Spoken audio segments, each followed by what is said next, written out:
is you're very open about the accident that ended your career.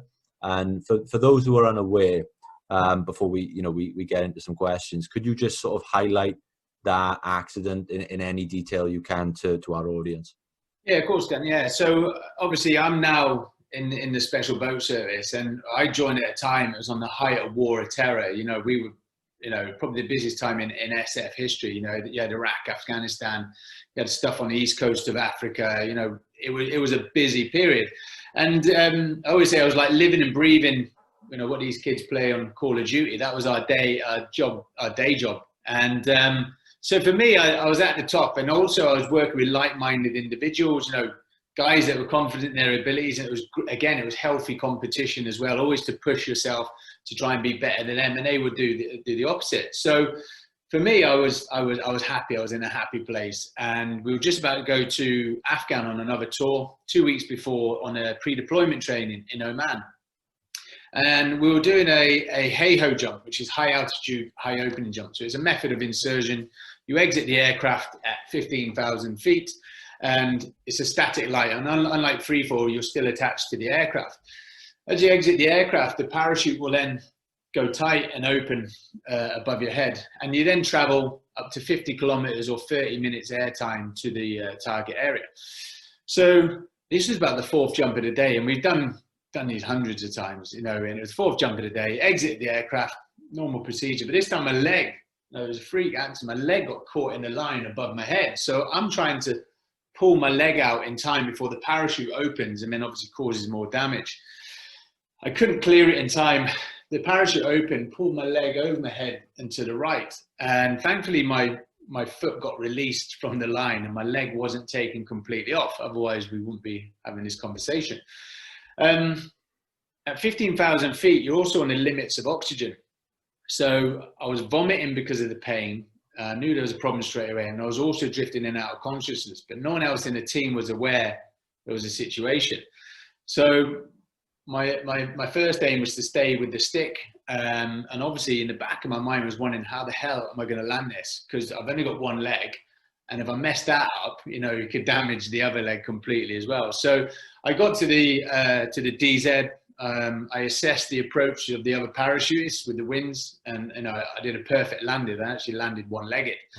But unfortunately, the damage sustained, shortened my career. I tore my ACL, my MCL, my lateral meniscus within my knee, my hamstring, my calf, and my quad. So all the supporting muscles as well. So I had an MRI scan the next day, and then waited for an Aeromed flight. But yeah, you've gone from being at the top of your game, loving life, to all of a sudden reinventing yourself.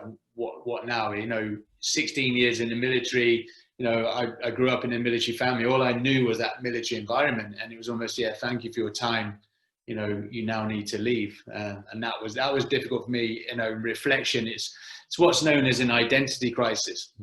It's very it's common within guys and girls in the military, professional sports athletes, but it's also anyone who works in a close-knit team or environment, for a period of time, and then you have to change that environment. It's called very tribal. You leave one tribe, and it's like, how do I? What other tribe am I now going to go into? And again, obviously I was confident with the skill sets that I learned in the military, the transferable skills. But without sounding like Liam Neeson, the natural progression for people from our background is the private security sector.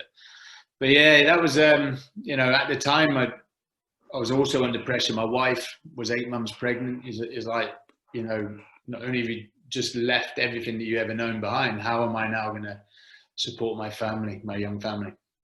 A thing that I really admire about yourself, and those who are from a similar career to yourself, you all seem to be what I call comfortable in chaos. And going back to your accident we just talked about, in a moment of pure chaos that would send 99.999% of people into panic and shock and complete mental shutdown, how did you manage to keep level-headed, keep focus, and keep the eye on what needed to be done to get you to safety? Because, like I said, for so many people, they would have panicked, and that would have been that. Yeah, I think, you know, the great thing about the military, you know, we rehearse, we train. You know, you can't train for every scenario, but you know, so when situations like that happen, whether it's parachuting, whether it's underwater, you know, the first thing to do, they always say, is don't panic. It's very easy to say that, but you know what I mean? But again, that whole phrase that you can't be experienced without experiences that I've had before, which helped me in that scenario. You know, I've had 2 malfunctions before parachuting. Before that one, at least I had a canopy above my head. So actually, I wasn't that worried. It's when you look up and there is no canopy, that's when you need to worry. And I've been in that scenario before. So for me, it was like, well, quickly assess the situation. That's what we're quite good at, is quickly reading the situation and making a decision. So obviously, yes, my leg's still there, so that's fine. It hasn't been ripped up. I have a canopy. I just need to now land it. So, you know, you sort of control those things. You can't control the uncontrollable. And people who try to do that or get fearful of that, you know what I mean? So you just deal with what's in front of you.